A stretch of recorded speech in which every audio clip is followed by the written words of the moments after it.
नमस्कार मित्रांनो, तर आज आपल्या अंजनेश्वर महाराजाची जत्रा आणि सकाळी आपण अंजनेश्वर महाराजाचा दर्शन घेण्यासाठी गेलेले आणि त्याचा व्हिडिओसुद्धा आपण यूट्यूबला टाकलेले हो. आणि आता संध्याकाळवर आपण चाललेले हो. आणि पहिला तर आपल्या एक टिपूर पाजळतात ता ह्या व्हिडिओतनं बघूक भेटणारा आणि पूर्णपणे हो व्हिडिओ बघूक भेटणारा आजचो. तर नक्कीच व्हिडिओ लास्टपर्यंत बघा. आता जाऊया सरळ जत्रेक अंजनेश्वर महाराजाच्या.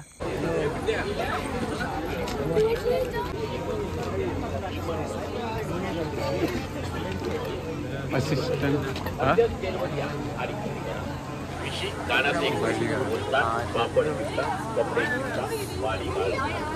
फोन केलेला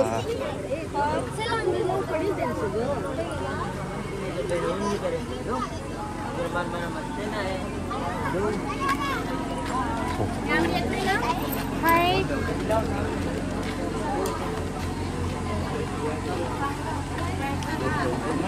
आणि किती किंमत सांगायची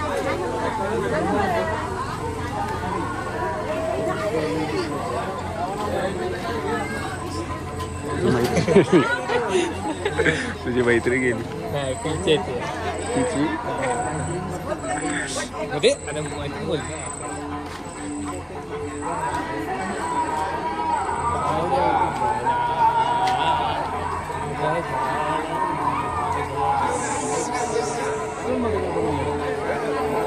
हा बघा आमचा तेजस, हा बघा आमचा तेजस राजापूर आणि हा अथर्व शिंदे बघा आहे पीचं दुकान आहे. आमच्या इथे पीचं दुकान आहे, तुम्ही बघू शकता.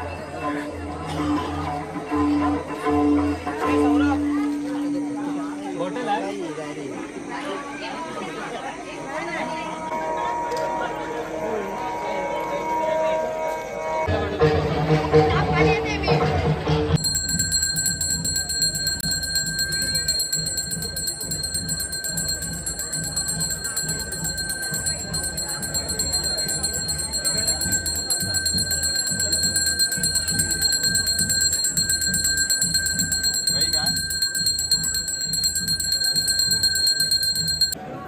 महाराजा आज तुझा वार्षिकाचा कार्तिक उत्सवाचा सगळ्यात शेवटचा दिवस.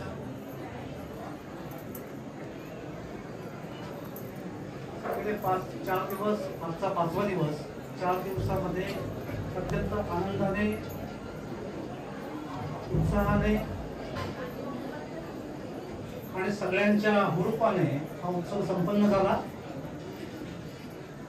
विशेषतः पर्जन्य राजाने खरंच मेहरबानी केली आणि त्यामुळे आजचे आभार सुरुवातीला त्याचेच मानले पाहिजे. माझ्या अंजनेश्वराचे मानण्यापेक्षा पर्जन्य राजाचे, पर्जन्य देवाचे आभार मानले पाहिजे. त्या देवाने कृपादृष्टी केली, पहिल्या दिवशी पडला, पण त्याच्यानंतर जो हा उत्सवाला जागा करून दिली आणि हा उत्सव व्यवस्थित पार पडला, त्यामुळे पर्जन्य देवांचे आभार, स्वतः देवांचे आभार ह्याच्यासाठी की कुठेही दुखापत, धानपिडा असं कुठेही न होता हा उत्सव संपन्न झाला. मोडतोड, कोणाला लागलं, खर्चटलं असं काही झालं नाही. त्यामुळे बाबा देवा तुझे मोठे आभार व्यक्त करतो. आभार ह्या रोषणाईवाल्यांचे, ज्यांनी ह्या रोषणाईमध्ये प्रकाश दाखवला. मग तो गिरीश धनावडे असो किंवा आमचा बाहेर जत्रा व्यवस्थेमध्ये असणारा मयेकर असो, त्या सगळ्यांनी प्रकाश दाखवला, हा दीपमान केला, हा परिसर उजळून टाकला, म्हणून त्यांचे आभार मानावेसेच वाटतात. त्यांचे आभार. पुजारी व्यवस्था ह्या उत्सवातला महत्वाचा भाग आहे. पुजारी बळकट असेल, पुजारी कोऑपरेटिव्ह असेल तर उत्सव अत्यंत सहजपणे करता येतो. सुधाकर लिंगाचे आभार मानावेसे वाटतात, कारण प्रत्येक गोष्ट जशी सांगेन तशी ऐकत गेला, त्यामुळे कुठेही अडचण येत नाही आणि उत्सवामध्ये बराचसा ताण हलका होतो. म्हणून मला आजच्या पुजाऱ्याचेही आभार मानावेसे वाटतात, कारण त्याने गेले 5 दिवस अत्यंत मेहनतीने कुठेही अडचणी तयार न करता त्या उत्सवामध्ये जे सहकार्य केलं, कारण त्यांचं सहकार्य सगळ्यात, कारण ह्या उत्सवामध्ये पुजाऱ्यांचं सहकार्य सगळ्यात महत्वाचं 50% वाटा तो असतो की त्यांचं सहकार्य आवश्यक असतं आणि तेव्हा तो उत्सव नीटपणे आपल्या पद्धतीने हाकता येतो. त्यामुळे त्याचे आभार ग्रामपंचायतीचे की त्यांनी जत्रा व्यवस्था बसवली, सगळे रस्त्यांची साफसफाई केली, रस्त्यावर प्रकाशाची सोय केली, त्यामुळे त्यांचे आभार पोलीस व्यवस्थेचे. पोलिसांनी येथे व्यवस्था आजच्या दिवसात करता का असेना, पोलीस स्टेशनने SP ऑफिसने इथे पोलीस व्यवस्था पुरवून निशुल्क, त्यांचे आभार मानावेसे वाटतात. विद्युत मंडळाने अखंडित विद्युत सेवा देऊन ह्या उत्सवामध्ये कुठेही अडचण उत्पन्न केली नाही, त्यामुळे त्यांचे आभार सगळ्या देणगीदारांचे की ज्यांनी देणगी भरभरून दिली, त्यांचे आभार. सर्व भाविक भक्तांचे आभार की ज्याने हा उत्सव मोठा करण्यासाठी बहुसंख्येने अनेक अडचणी असताना इथे भक्तनिवास मध्ये रहिवासाच्या आमच्याकडून इतक्या सोयी सुविधा अजून झालेल्या नाहीत, त्या अपुऱ्या सोयी सुविधा लक्षात घेऊन स्वतः नीटपणे राहिले, त्यामुळे त्यांचे आभार. त्यांच्याबद्दल कृतज्ञता व्यक्त करावीशी वाटते. या उत्सवामध्ये अनेक त्रुटी असतात, कारण पाऊस पडल्यानंतर हा उत्सव होईल की नाही, नीट होईल की नाही, पहिल्याच दिवशी तो धबाधबा पाऊस पडला, त्यामुळे कामकाज करत असताना हा उत्सवामध्ये पावसाचं संकट असणार, वादळ येणार, वारे येणार, तिथे मंडप घालता येणार नाही, अशा अनेक अडचणी आणि प्रसादाची व्यवस्था कशी करायची हे सगळं करत असताना अडचणी तयार होतात. त्याच्यामध्ये व्यवस्थेमध्ये काही लक्षात येत नाही, अनेक लोक अनेक तऱ्हेने सांगत राहतात, अर्थात त्याच्यात सुवर्ण मध्य काढणे आणि तो स्वतःहून रेट नाही, तो कार्यक्रम पुढे नेणे हाच एक भाग राहतो. त्यामुळे या उत्सवामध्ये अनेक कमतरता माझ्या दृष्टीने खूप आहेत, कारण हा उत्सव जसा तो व्हायला पाहिजे होता तसा तो झाला नाही. अनेक कमतरता राहिल्या, मंडप भरता आला नाही या पावसाच्या वातावरणामुळे, त्यामुळे अनेक स्त्रिया माता भगिनींना आज उन्हामध्ये तळपत राहावं लागलं, आज उन्हामधून दर्शन घ्यावं लागलं, त्यांना जे चटके बसले ते मला आज सहन नाही झाले. त्यामुळे त्यांच्याबद्दल मी म्हणजे माफीच मागतो त्यांची, की ह्या वर्षी मंडप त्या पावसामुळे आपण घालू शकलो नाही, मंडप व्यवस्था असतानाही आपण ते उभारू शकलो नाही, त्यामुळे ही तुमची तुम्ही दिलगिरी व्यक्त केली पाहिजे. कारण बऱ्याच त्या उन्हामध्ये त्या रांगेमध्ये उभ्या होत्या आणि यंदा गर्दी खूप होती, पाऊस असून सुद्धा गर्दी खूप, त्यामुळे त्यांना मी म्हणजे माफीच मागतो. वर्षभरामध्ये कामकाज करीत असताना कमी जास्तपणा होतो. मी नेहमी म्हणतो की हा उत्सव आता एकाच्या माणसाचा लायकीचा राहिलेला नाही, ह्याच्यामध्ये उत्सव मंडळ झालं पाहिजे, ह्याच्यामध्ये अनेक लोकांनी सहभाग घेतला पाहिजे. 57 वर्ष माझं वय आहे, ते हळूहळू 58 होईल, 59 होईल, 60 होईल, 61 होईल, वाढत जाईल, कमी नाही होणार. त्यामुळे हा उत्सव करत असताना अन्य लोकांची जोड, मजबूतीची जोड, तुम्ही चला मी आहे तुमच्या सोबत असलं उपयोग नाही. प्रत्यक्ष काम करणारी माणसं जेव्हा 25-50 उभे राहतील तेव्हा हा उत्सव आणखीन चांगला होईल. एक माणूस जेव्हा उत्सव करतो तेव्हा अनेक चुका, अनेक अडचणी तयार होतात, त्याच्यामध्ये मार्ग काढत असताना काही लोक दुखवतात, मला मान्य आहे, पण उत्सव चांगला करणे, भक्तांची सोय करणे आणि हा उत्सव मोठा करण्यासाठी प्रयत्न करीत असताना चुका घडतातच. काही काही चुका त्या अशा असतात की त्या क्षमा करता येत नाही, काही चुका अशा असतात की त्या दुरुस्त होत नाही.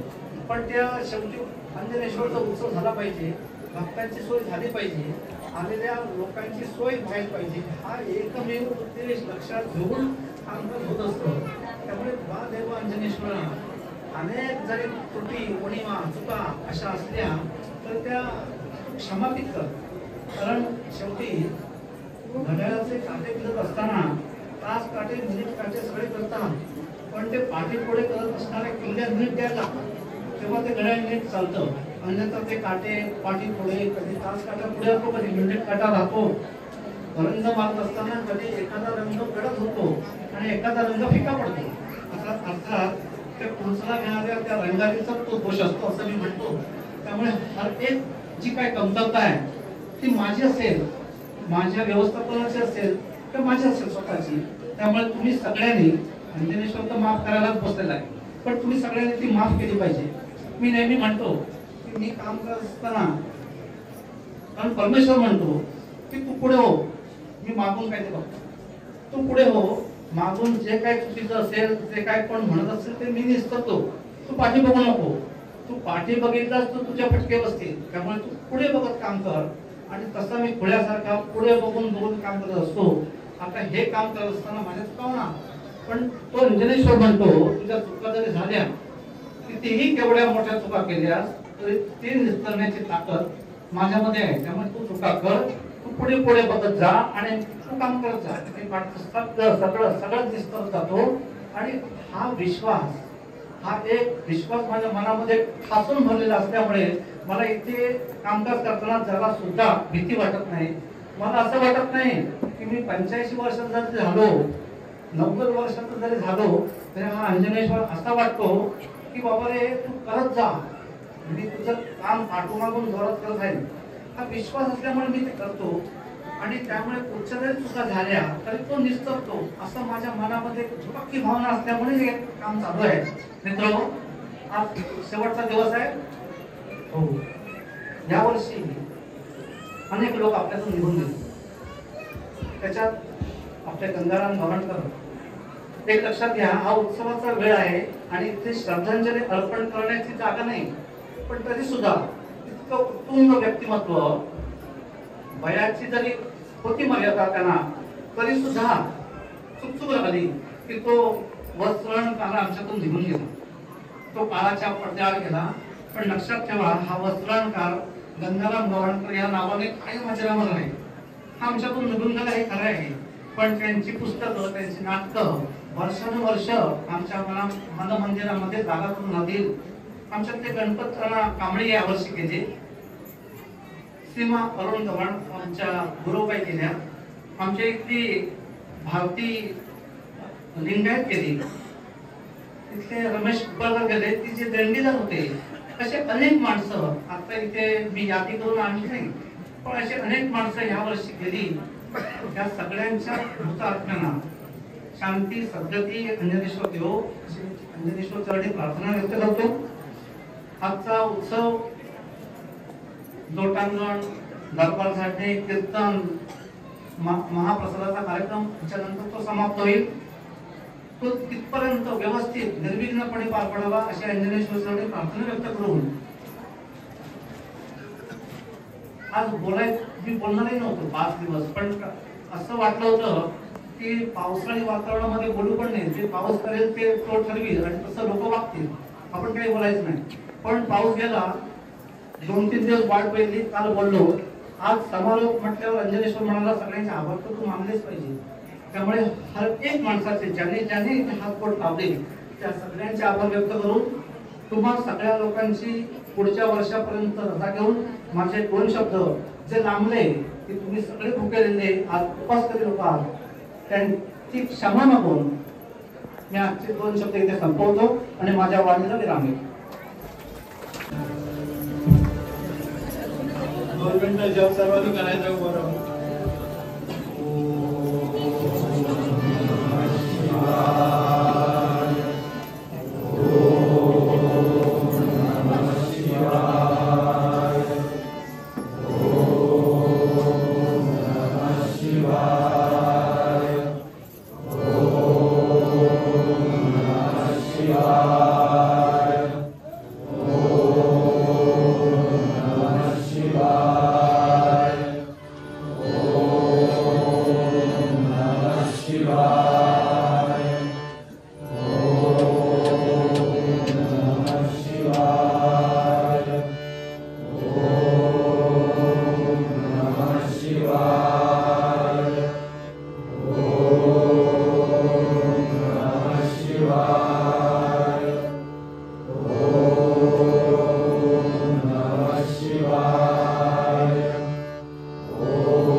कुठे जायचंय? कुठून जायचंय? चढायला नाही भेटणार तुला.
नंतर बोलूया.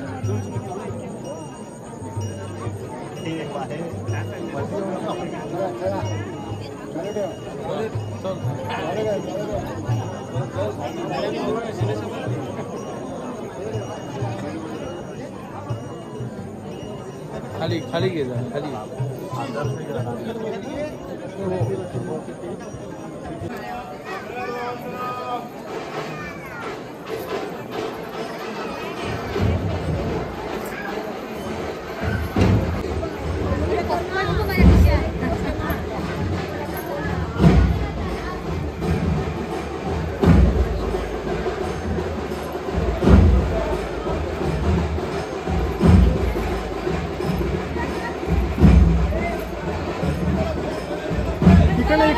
इकडनं असं झाला.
माझ्या दान धर्म झाला कधी नाही हातून माझ्या दान धर्म झाला गंध फुले नाही जवळी गंध फुले नाही जवळी तुझ्या पूजनाला गंध फुले नाही जवळी तुझ्या पूजनाला भक्तिभाव जाणून घेतो वसे अंतरा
बाय वाटेल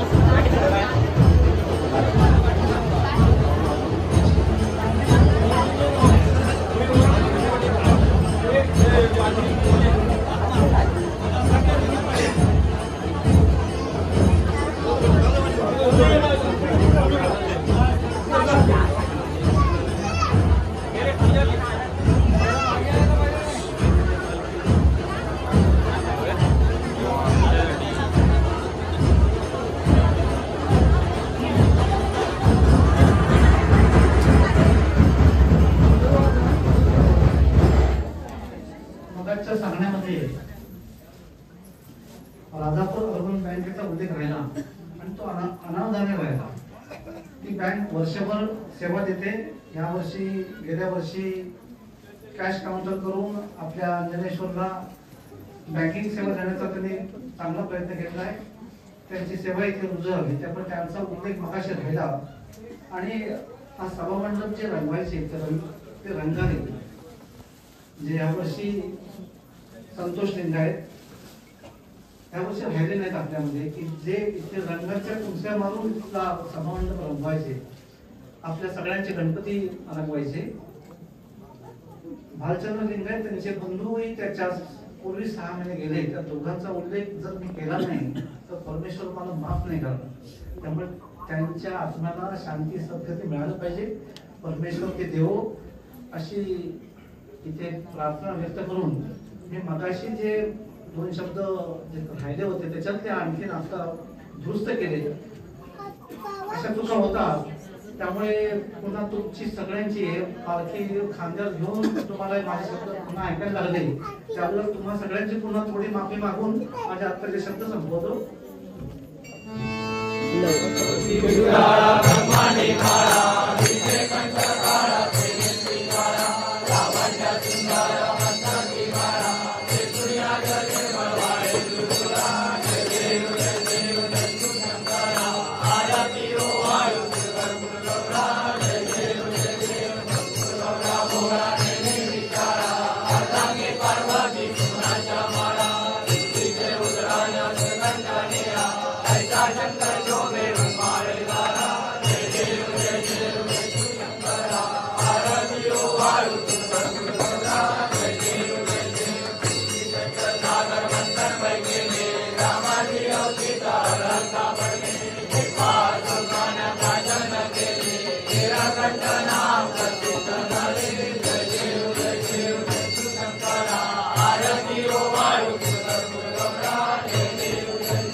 रुपये की बुद्धि कपड़े लगा 4 गुणों को 4 भाई कपूर शाही वल्ले फतेह बादशाह निगार जाए मेहरबान सलाम.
आज